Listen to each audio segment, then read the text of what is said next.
যে চাহ শ্ৰমিকসকলক মাটিৰ পট্টা দিয়াৰ কথাটো 2002 চনৰ পৰা অসমৰ ইতিহাসত প্ৰথমবাৰৰ কাৰণে উত্থাপনেই কৰিছো আমি কৃষক মুক্তি সংগ্ৰাম সমিতিয়ে। 2005 চনত যেতিয়া কৃষক মুক্তি সংগ্ৰাম সমিতিৰ আমাৰ প্ৰথমখন সংবিধান গ্ৰহণ হৈছে, প্ৰথম সংবিধানৰ প্ৰথম দিনটোতেই চাহ শ্ৰমিকক লাইনৰ মাটিখিনি পট্টা দিব লাগে আৰু খোলা মাটিবিলাকৰো পট্টা দিব লাগে। এই কথাটো অসমৰ ইতিহাসত চিন্তা কৰা প্ৰথম সংগঠনটোৱে কৃষক মুক্তি সংগ্ৰাম সমিতি আৰু চাহ শ্ৰমিক মুক্তি সংগ্ৰাম সমিতি। আমাৰ চাহ শ্ৰমিক মুক্তি সংগ্ৰাম সমিতিৰ জেনেৰেল ছেক্ৰেটাৰী, প্ৰথম প্ৰতিষ্ঠাপক সম্পাদক মুক্তি গোৱালা, তেওঁ শ্বহীদ হৈছে, আপোনালোকে জানে। মুক্তি গোৱালা আৰু আমি দুজনে অসমৰ ইতিহাসত প্ৰথমবাৰৰ কাৰণে চাহ শ্ৰমিকক বাগানৰ লাইনৰ মাটিখিনি দি দিব লাগে বুলি প্ৰথম উত্থাপন কৰিছো।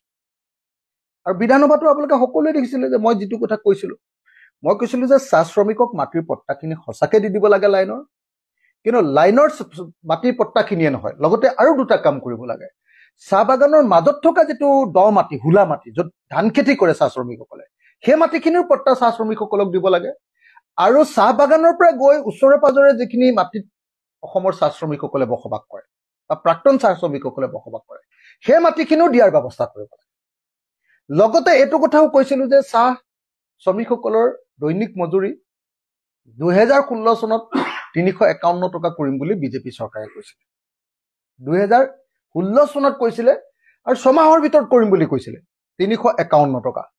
সেই হিচাপত আজিৰ দিনটোত এজন চাহ শ্ৰমিকৰ দৰমহা অতি কমেও 700 টকা হ'বগে লাগিছিল, কিন্তু আজিৰ দিনটোত এজন চাহ শ্ৰমিকৰ মজুৰি কেৱল 250 টকা, তাকো মাহটোৰ 4টা দেওবাৰে তেওঁলোকে মজুৰি নাপায়। আপোনালোকে জানে যে মই এজন বিধায়ক হিচাপে 5,700 টকাৰ দৰমহা পাওঁ এদিনত, 5,734 টকাৰ দৰমহা পাওঁ মই এদিনত। আৰু চাহ শ্ৰমিকজনে এমাহত দৰমহা পায় 6,000 টকা, মাত্ৰ মোতকে 3,000 টকা মানহে, 500 টকা মানে 300 টকা মানহে, মাত্ৰ তেওঁলোকে মোতকে 300 টকা মানহে, মানে মোতকে মাত্ৰ 300 টকা মানহে তেওঁলোকে, মানে এদিনত মই যিটো দৰমহা পাওঁ তেওঁলোকে এমাহত পায় মোতকে মাত্ৰ 500 টকা বেছি। এই প্ৰশ্নবিলাক মই উত্থাপন কৰিছো, আৰু উত্থাপন কৰাৰ সময়ত খালি অসমৰ মুখ্যমন্ত্ৰীৰ লগত এটা বিতৰ্ক হৈছিলে, আপোনালোকে সকলোৱে দেখিছিলে। এইটো বেলেগ বিতৰ্ক নাছিলে, আপোনালোকে সকলোৱে দেখিছিলে, সকলোৱে শুনিছিলে, সকলোৱে জানে। সেই বিতৰ্কটো আছিলে যে তেখেতে যেতিয়া ক'লে যে তিতাবৰৰ বিধায়কজন কি বৰুৱা আছিলে, আমাৰ ভাস্কৰ বৰুৱাক যেতিয়া ক'লে যে আপোনাৰ বাগানবিলাকৰ মাটিটো লাইনৰ কাৰণে এৰি দিবনে নাই, মই তেতিয়া অসমৰ মুখ্যমন্ত্ৰীক ক'লো যে আপোনাৰো যিখিনি বাগান আছে সেইখিনিও মাটি এৰি দিবনে নাই।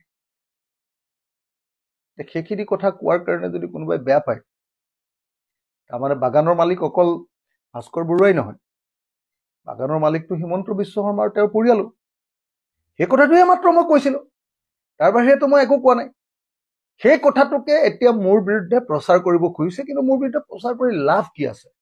বাগানৰ যিখিনি সচেতন মানুহ আছে, ডেকা ল'ৰা ছোৱালী আৰু অলপ যিবিলাক পলিটিকেলি সচেতন, চবে মোক জানে আপাৰ আছামৰ চব বাগানবিলাক, যে অসমৰ প্ৰতিখন বাগানে বাগানে এসময়ত ঘূৰি ফুৰা মানুহটো ময়ে আছিলো। গতিকে প্ৰত্যেকখন বাগানে জানে যে এই অখিলেতো মাটিৰ পট্টাৰ কাৰণে লাগি আছে।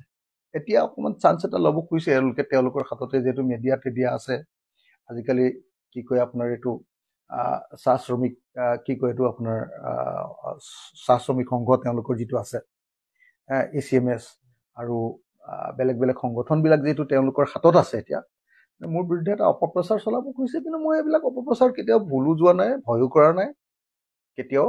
খালি মই চাহ শ্ৰমিকসকলক জনাবলগীয়া কথা এটাই আছিলে যে আপোনালোকে ভুল নুবুজিব যে মই সদায় চাহ শ্ৰমিকক মাটিৰ পট্টা দিয়াৰ ক্ষেত্ৰত সদায় 1 নম্বৰত থকা মানুহটোৱে হ'ল অসমৰ অখিল গগৈ।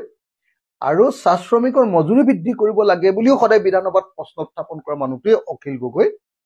আৰু অকল চাহ শ্ৰমিকৰ মজুৰি বৃদ্ধি নহয়, লগতে চাহ শ্ৰমিকৰ কাৰণে অন্যান্য সুযোগ সুবিধা প্ৰদানৰ ক্ষেত্ৰতো আটাইতকৈ বেছি মাত মতা মানুহটোৱে মই।